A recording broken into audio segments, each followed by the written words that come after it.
Bismillahirrahmanirrahim. Assalamualaikum warahmatullahi wabarakatuh. Hari ini kita kuliah AMDAL, analisis mengenai dampak lingkungan, dengan topik evaluasi dampak potensial. Evaluasi dampak potensial yaitu mengevaluasi kondisi kualitas lingkungan tanpa adanya suatu kegiatan atau usaha yang merencanakan, pada dasarnya akan mengalami perubahan sesuai dengan ruang dan waktu. Demikian pula kondisi kualitas lingkungan hidup tersebut akan mengalami perubahan yang lebih besar dengan adanya aktivitas suatu kegiatan sesuai dengan ruang dan waktu. Nah, perbedaan antara besarnya perubahan antara adanya kegiatan proyek dengan tanpa adanya kegiatan proyek. Dan inilah yang disebut dengan dampak lingkungan.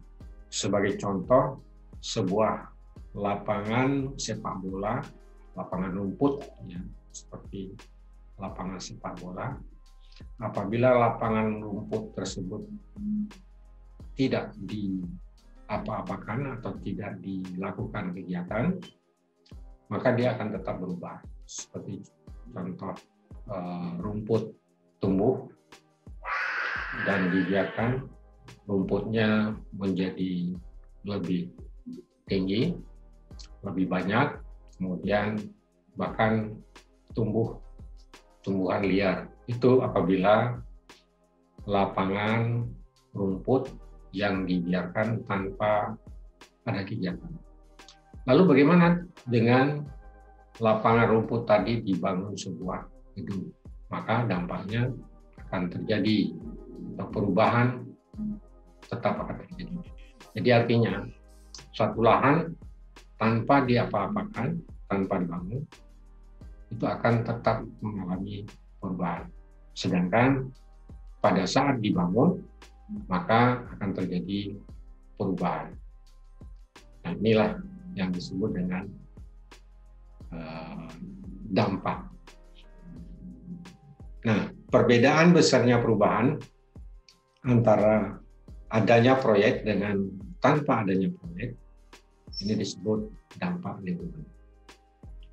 Dan dampak lingkungan adalah perubahan lingkungan yang sangat mendasar yang akan terjadi akibat adanya satu rencana kegiatan pembangunan. Kemudian, bagaimana proses penentuan dan evaluasi dampak potensial? Dilakukan pada tahap pelingkupan. Pada pelingkupan untuk tahap evaluasi dampak potensial bertujuan untuk menghilangkan atau meniadakan dampak potensial yang dianggap tidak relevan atau tidak penting, sehingga diperoleh daftar dampak penting hipotetik yang akan dibuktikan dalam studi AMDAL. Daftar dampak penting hipotetik ini disusun berdasarkan pertimbangan atas hal-hal yang dianggap penting oleh masyarakat yang ada di sekitar rencana kegiatan, kemudian hal-hal yang dianggap penting oleh instansi yang bertanggung jawab, dan hal-hal penting yang dianggap penting oleh para pakar. Menggunakan metode yang digunakan pada tahap evaluasi dampak adalah interaksi kelompok. Metode yang digunakan pada tahap evaluasi dampak adalah interaksi kelompok.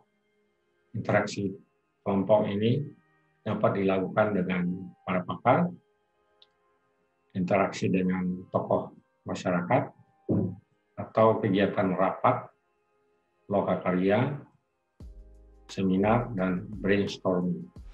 Kita lihat dari bagian sebelah kiri, yaitu rencana pembangunan atau proyek.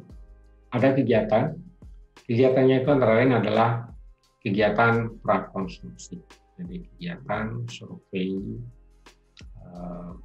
pengadaan lahan, dan perencanaan berupa gambar dan lain sebagainya. Kemudian kegiatan sosialisasi rencana kegiatan. Kemudian yang kedua adalah kelompok kegiatan konstruksi. Konstruksi itu adalah pembangunan proyek. Kemudian kegiatan ketiga adalah kegiatan operasional. Kemudian dari 3 kegiatan yang dikelompokkan menjadi 3 kegiatan ini, yaitu kegiatan prakonstruksi dan kegiatan konstruksi serta kegiatan operasi. Kemudian dilihat dampak lingkungannya. Nah, lingkungan yang dimaksud adalah dampak yang akan terjadi adalah lingkungan fisik kimia. Lingkungan fisik kimia itu antara lain adalah kualitas air, kualitas udara, kualitas tanah, kemudian lingkungan hayati, baik vegetasi maupun fauna. Kemudian yang ketiga adalah lingkungan sosial, lingkungan ekonomi, budaya, dan kesehatan. Kesehatan masyarakat dan kesehatan lingkungan. Nah, pertemuan antara tiga kegiatan prakonstruksi, konstruksi, dan operasi, dan dampak lingkungan dilihat dari 3 aspek kelompok, yaitu aspek fisik, kimia, hayati, dan sosial, ekonomi, budaya, dan kesehatan masyarakat.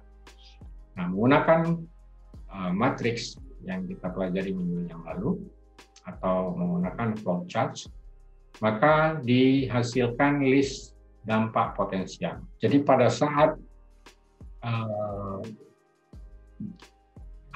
ahli AMDAL atau yang melakukan studi AMDAL itu melakukan studi secara internal dengan pakar yang terlibat untuk menentukan dampak potensial.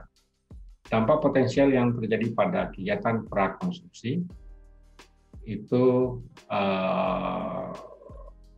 akan terjadi pada wilayah permukiman penduduk. Kemudian timbul keresahan masyarakat atau terjadi perubahan atau persepsi masyarakat, dan bahkan mungkin akan terjadi konflik sosial. Sebagai contoh, konflik sosial yang terjadi pada saat rekrutmen tenaga kerja yang akan digunakan pada saat konstruksi dan pasca konstruksi atau kegiatan operasional. Kemudian dampak potensial pada tahap kegiatan konstruksi itu bisa berupa dampak pada lingkungan fisik kimia, yaitu timbulnya kebisingan atau getaran, perubahan kualitas udara, perubahan kualitas air, perubahan tingkat permeabilitas tanah atau daya serap tanah, kemudian permasalahan pada flora, fauna, juga mungkin akan timbul dampak kecelakaan kerja, kemudian juga kegiatan kemacetan lalu lintas dan lain sebagainya. Kemudian pada tahap pasca konstruksi atau pada tahap kegiatan operasional, dampak potensialnya yang mungkin timbul lain adalah perubahan kualitas udara, kebisingan dan getaran, munculnya limbah padat dan limbah cair, mungkin juga ada limbah gas, kemudian permasalahan pada flora dan fauna, kemudian masalah transportasi, kemungkinan terjadi perubahan atau dampak positif terhadap perekonomian, dampak terhadap budaya masyarakat, atau juga barangkali ada dampak alat teknologi yang menimbulkan radiasi dan lain sebagainya. Nah, Setelah dampak potensial diketahui dan disepakati oleh para analis AMDAL, maka selanjutnya dampak potensial ini dilakukan proses diseminasi dan diskusi dengan para tokoh, para pakar, dan instansi yang terkait. Dari diskusi ini akan muncul dampak penting hipotetik. Nah, dampak penting hipotetik adalah dampak yang harus dibuktikan kebenarannya. Nah, pembuktian kebenarannya ini dilakukan pada saat studi andal, misalnya pada kegiatan tahap prakonstruksi. Dampak penting hipotetiknya adalah persepsi masyarakat. Nah, dampak penting hipotetik ini pada tahap prakonstruksi, misalnya persepsi masyarakat. Persepsi masyarakat ini pada saat prakonstruksi perlu dibuktikan kebenarannya di dalam studi andal. Kemudian yang kedua, konflik sosial. Jika sudah ditetapkan sebagai dampak penting hipotetik, maka ini perlu dibuktikan. Kemudian pada kegiatan tahap konstruksi akan timbul kebisingan dan getaran atau dampak kebisingan, dampak getaran, kemudian dampak pada perubahan kualitas udara, dampak perubahan kualitas air, dan timbulnya permasalahan pada flora dan fauna. Kemudian pada kegiatan tahap pasca konstruksi atau kegiatan operasional proyek. Dampak penting hipotetiknya adalah timbulnya kebisingan dan getaran, timbulnya perubahan tata guna lahan, perubahan pada kegiatan sosial, ekonomi, budaya, masyarakat. Selanjutnya, dampak penting hipotetik ini dibuktikan kebenarannya jika terbukti benar dampak penting ini, maka muncullah isu pokok. Nah, pada tahap ini namakan tahap pemusatan atau focusing. Pemusatan dampak-dampak yang akan terjadi selama kegiatan pembangunan proyek. Nah, hasil pemusatan ini menghasilkan list atau daftar isu pokok. Isu pokok yang harus dibahas dalam analisis mengenai dampak lingkungan hidup. Antara lain contoh persepsi masyarakat, kebisingan, getaran, perubahan kualitas air, kualitas udara, munculnya limbah padat, limbah cair, barangkali ada limbah berupa gas, kemudian terjadinya perubahan perekonomian budaya, termasuk perilaku masyarakat dan lain sebagainya. Jadi, dengan demikian, maka proyek pembangunan ini, isu pokoknya yang harus dibuktikan kebenarannya adalah dan dianalisis kualitas lingkungan hidup adalah persepsi masyarakat, dampak kebisingan, dampak getaran, dampak perubahan kualitas udara, kualitas air, kualitas tanah misalnya, timbulnya dampak limbah padat pada saat operasional, limbah cair, dan kelima, dampak positif peningkatan perekonomian masyarakat, perubahan budaya masyarakat, perilaku masyarakat, dan lain sebagainya. Jadi, suatu proyek, satu rencana kegiatan berupa proyek itu akan menimbulkan dampak penting pada lingkungan hidup. Ini adalah matriks evaluasi dampak potensial. DPH itu singkatan dari dampak penting hipotetik. Jadi dampak yang harus dibuktikan kebenarannya. Misalnya kegiatan tahap konstruksi K1 ini adalah kegiatan mobilisasi alat berat dan bahan bangunan. Itu akan berdampak pada komponen lingkungan hidup, yaitu perubahan pada kualitas udara. Nah, apakah kualitas udara akan terdampak akibat kegiatan mobilisasi alat berat dan bahan bangunan. Ini perlu dibuktikan kebenarannya, disebut dampak penting hipotetik atau terkait dengan TPA. Kemudian ada yang disebut sebagai dampak tidak penting hipotetik. Jadi ada dampak yang tidak penting, tapi tidak pentingnya ini harus dibuktikan kebenarannya. Apabila suatu dampak penting, dampak tidak penting yang hipotetik, ternyata dampaknya itu adalah tidak penting, tapi harus dibuktikan kebenarannya bahwa dampak tersebut adalah tidak penting. Sedangkan DPH, dampak penting hipotetik, yaitu dampak yang harus dibuktikan kebenarannya. Sedangkan DTPH, dampak tidak penting, tapi harus dibuktikan kebenarannya. Jadi, evaluasi dampak itu dilakukan pada semua tahap kegiatan, tahap prakonstruksi, tahap konstruksi, tahap operasi, dan komponen lingkungan hidup ada 3, lingkungan fisik kimia, lingkungan biologi, lingkungan sosial budaya, dan kesehatan masyarakat. Parameter fisik kimia, lingkungan fisik kimia, yaitu kualitas udara, kebisingan, timbulan limbah, kualitas air, dampak pada hidrologi, kualitas tanah, dan seterusnya. Ini adalah contoh matrik evaluasi dampak menggunakan metode Fisher.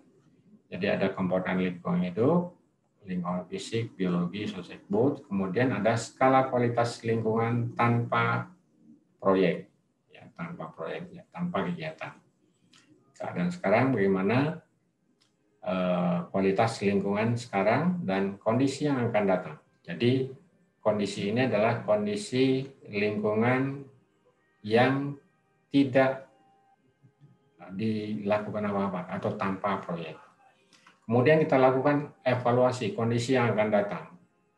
Nah, selisih antara kondisi yang akan datang, yaitu prediksi kondisi yang akan datang, dengan kondisi yang akan datang, ya kondisi sekarang, maka ini menjadi selisih antara 4 dan 2, sehingga dengan demikian dampak yang menjadi fokus, dampak penting hipotetik adalah hasil selisih antara kondisi yang akan datang dengan adanya proyek dibandingkan atau dikurangi dengan kondisi yang akan datang tanpa proyek. Jadi tadi saya memberikan contoh sebuah lapangan rumput yang tidak diapa-apakan atau dibiarkan tanpa ada pembangunan, itu adalah kondisi yang akan datang tanpa proyek.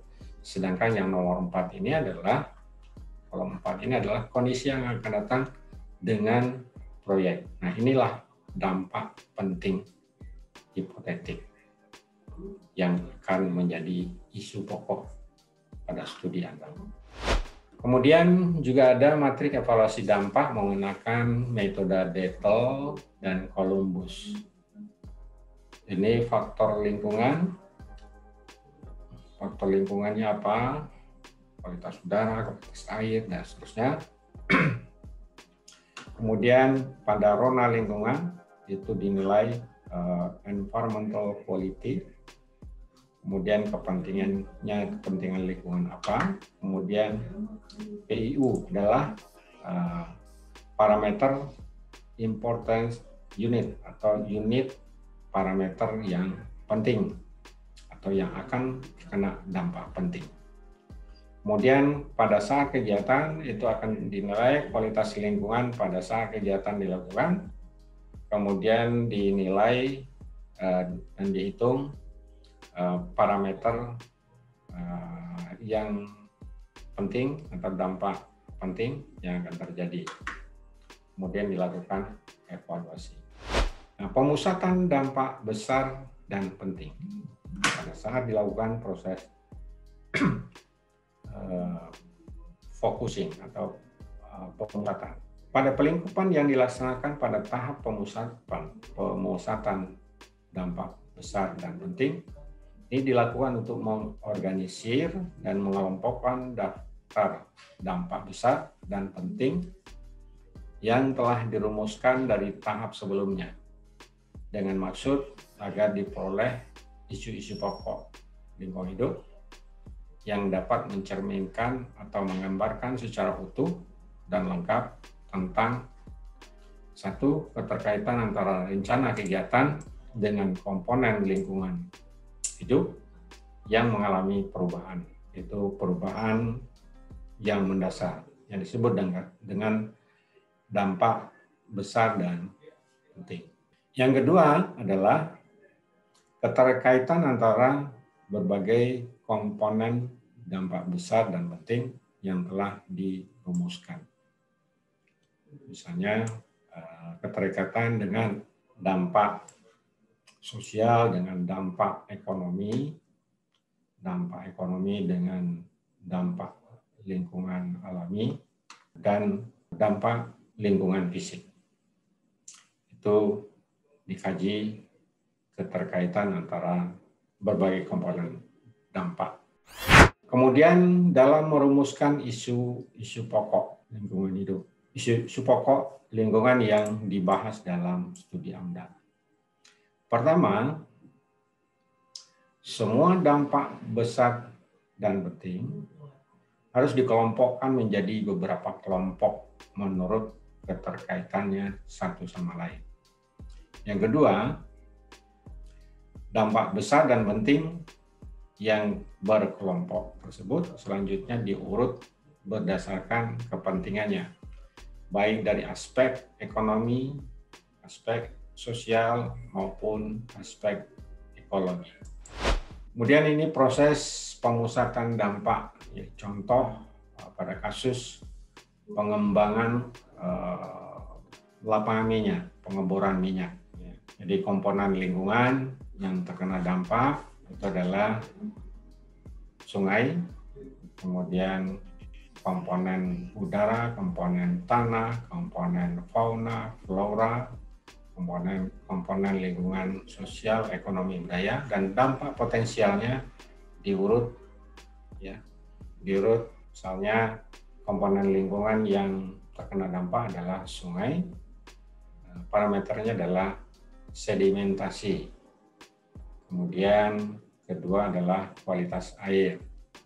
Kemudian selanjutnya kualitas udara, kemudian kesuburan tanah, dan selanjutnya mungkin timbul dampak erosi dan lain sebagainya. Kemudian contoh ilustrasi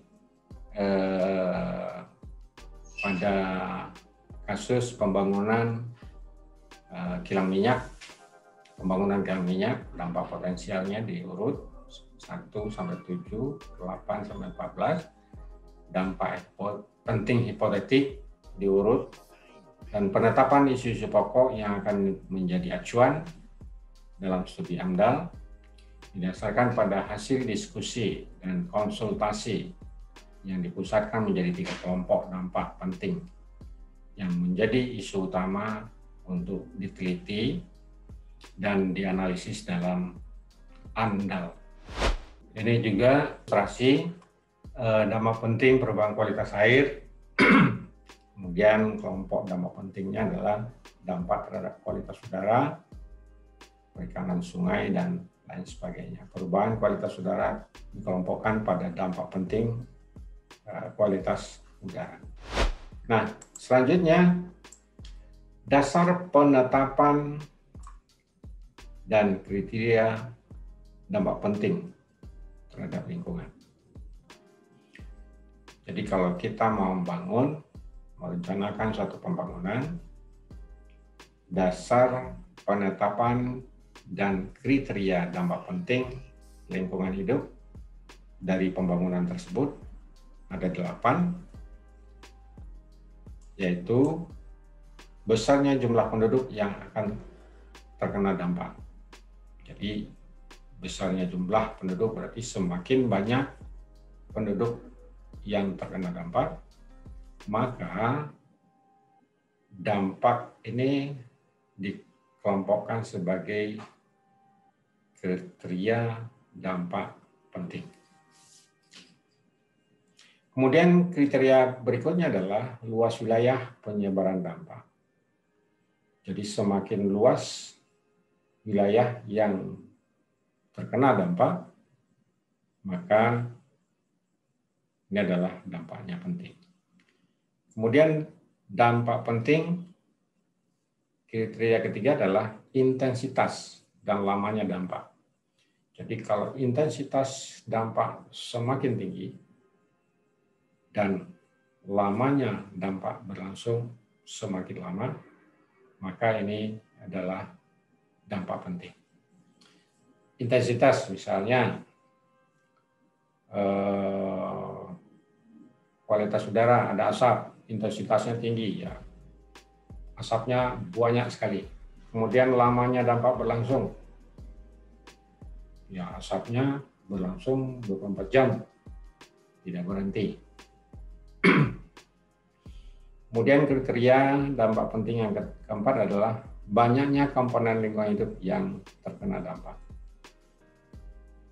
Jadi ada komponen lingkungan kimia fisik terkena dampak, kemudian sekaligus pada aspek biologi, kemudian sekaligus komponen lingkungan hidup sosial, ekonomi, budaya, kesehatan masyarakat. Jadi semakin banyak komponen lingkungan hidup yang terkena dampak, maka dampak ini termasuk kriteria dampak penting. Yang kelima adalah sifat kumulatif dampak. Jadi dampak yang ditimbulkan oleh rencana kegiatan itu bertumpuk, bertambah, berakumulasi. Maka ini tergolong pada dampak penting. Kemudian yang keenam, berbalik atau tidak berbaliknya dampak. Jadi misalnya dampak berbalik itu adalah dampak misalnya pada saat pembangunan terjadi penurunan pendapatan masyarakat karena banyak pengangguran. Kemudian setelah kegiatannya itu beroperasi, maka akan menimbulkan dampak perubahan dampak. Jadi yang semula dampak negatif sekarang menjadi dampak positif. Jadi berbalik atau tidak berbaliknya dampak. Nah, kalau dampak tidak berbalik, misalnya adalah lumpur lapindo. Lumpur lapindo itu lama-kelamaan tidak pernah kembali, ya. Tidak pernah menimbulkan dampak positif. Jadi dampaknya selalu negatif. Jadi berbalik atau tidak berbaliknya dampak adalah berbaliknya dampak yang semula negatif kemudian berubah menjadi positif pada saat kegiatan operasional. Yang ketujuh adalah kriteria lain sesuai dengan perkembangan ilmu pengetahuan dan teknologi. Jadi misalnya ada kriteria pengembangan ilmu pengetahuan, umpama suatu virus. Jadi bahwa kegiatan ini akan menimbulkan virus, Pak. Itu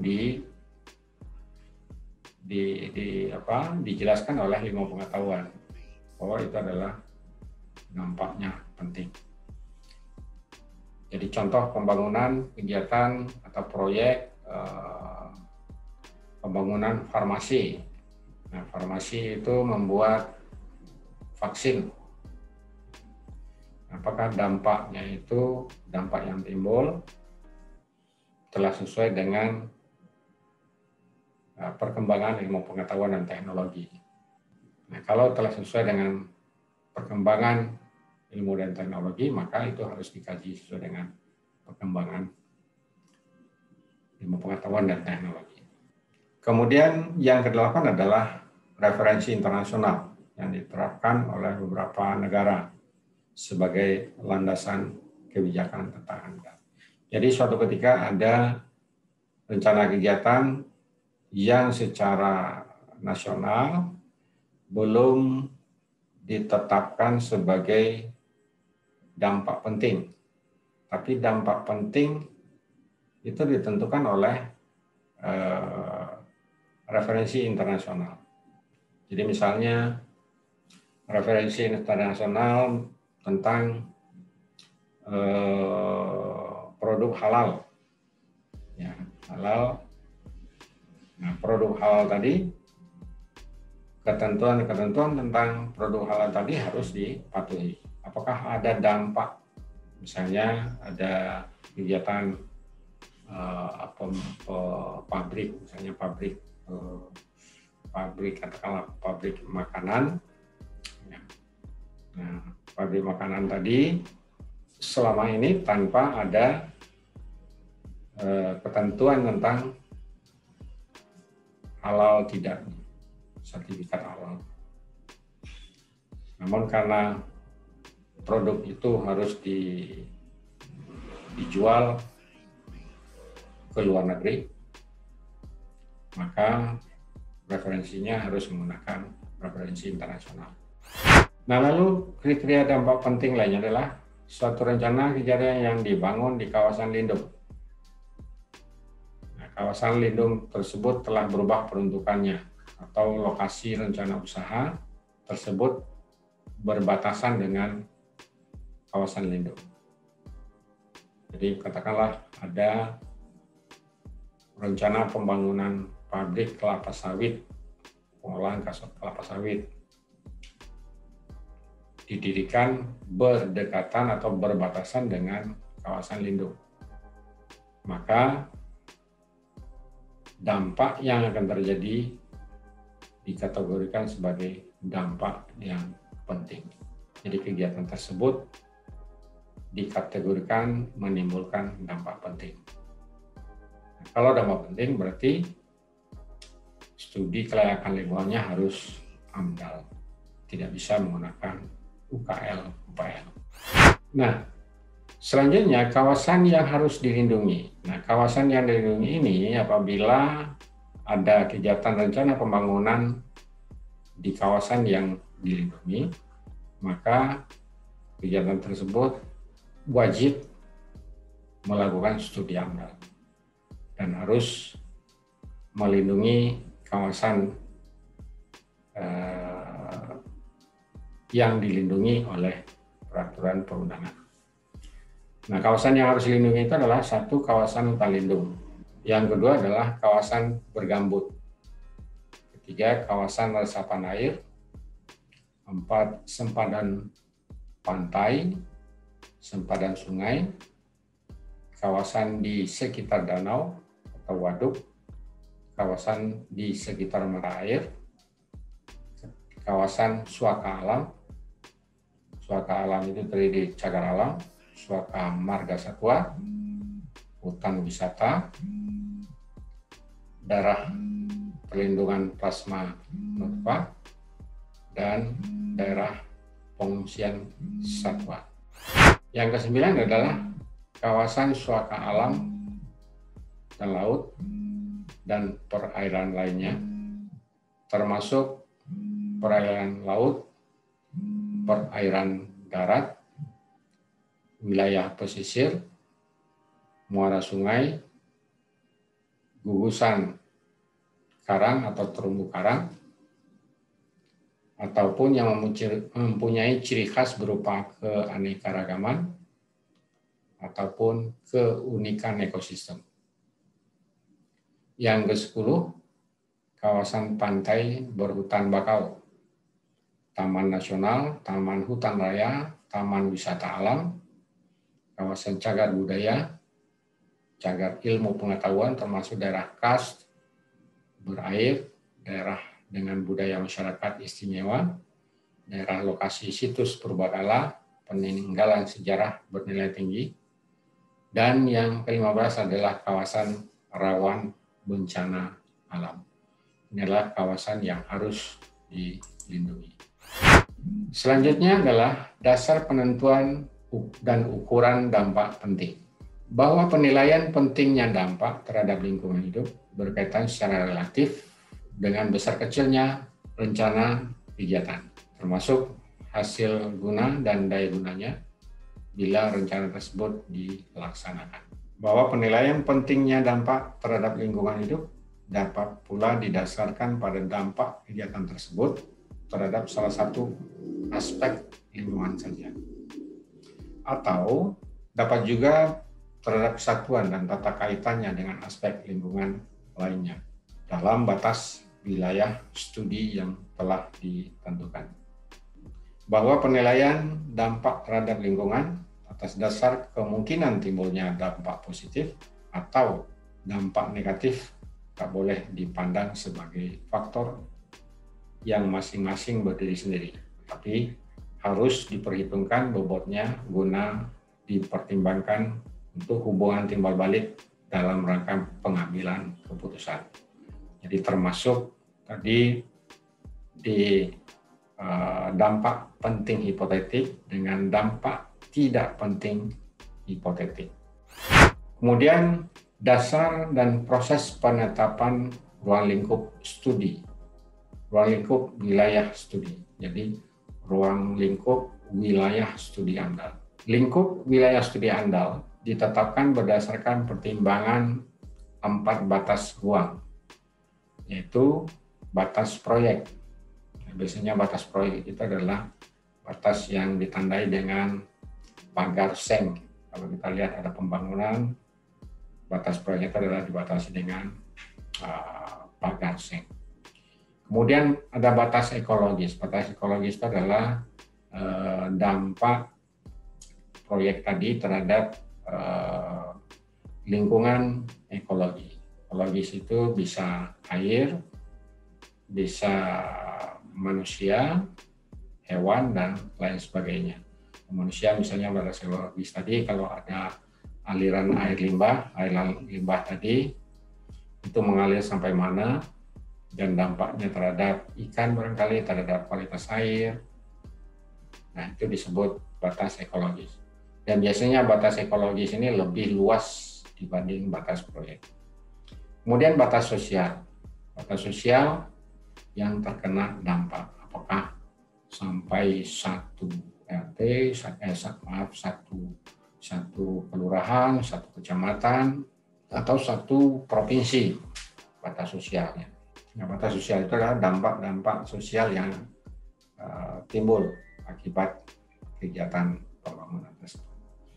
Kemudian batas administrasi. Batas administrasi itu adalah batas di mana instansi terkait, apa batasnya adalah batas wilayah kota, batas wilayah kabupaten, atau kegiatan itu berada di 2 wilayah Kota Depok dengan wilayah Kabupaten Bogor.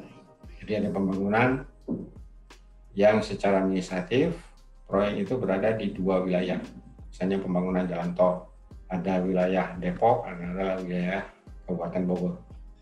Jadi batas administrasinya adalah 2 wilayah, Kabupaten Bogor dan wilayah Kota Depok. Nah, kalau ada 2 batas wilayah, satu kota dengan kabupaten, maka itu harus diangkat menjadi penilai AMDAL-nya adalah, administrasinya adalah tingkat tingkat provinsi. Tapi kalau proyek itu berada di antara 2 provinsi, maka wewenangnya adalah tingkat nasional. Jadi penilaian AMDAL-nya itu dilakukan secara nasional. Nah, penjelasan rinci tentang batas ruang ini ada di dalam buku pada halaman 55 sampai 56. Dan bukunya Anda bisa klik dan peroleh secara gratis pada repositori UPN-VJ. Anda tulis AMDAL repositori UPN-VJ. Demikian kuliah kita hari ini. Terima kasih. Billahi taufiq wal hidayah. Assalamualaikum warahmatullahi wabarakatuh.